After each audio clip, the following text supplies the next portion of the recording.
What types of homes best suit our climate?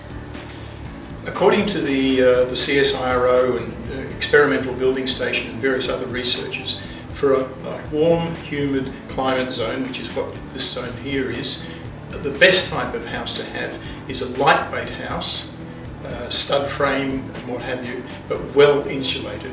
So it's critical that it's well insulated, but the lightweight has the advantage that it can cool down quickly when you need to. If you have a heavy house made out of bricks and things like that, it takes a long time to cool down. Why is site orientation important? If you're building a new house, site orientation is one of the most important things. If you face your house towards the north so that the summer sun can be kept out and the winter sun come in, all of those things help. If you're living in an existing house, looking at the orientation of the site allows you to work out how you can best adapt that house to minimise the problems of too much heat in summer.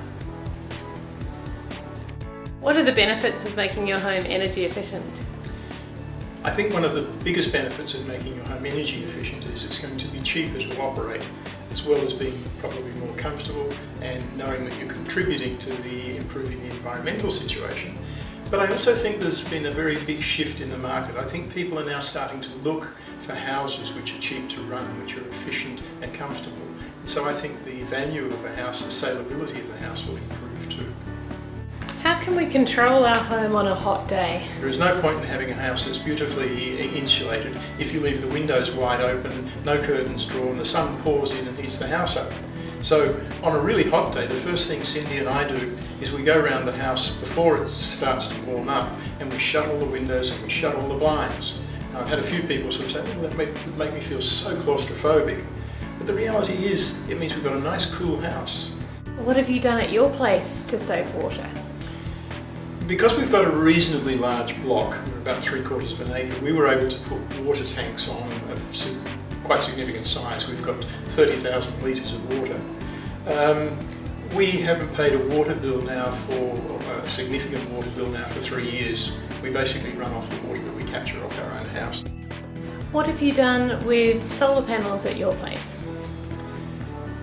We've actually got two types of solar panels, and a lot of people get mixed up about this. We've got solar hot water, which uses the heat of the sun to heat the water, and that's important. I think anyone who hasn't got solar hot water and still got an old immersion heater needs their head reading. They're just so expensive to operate.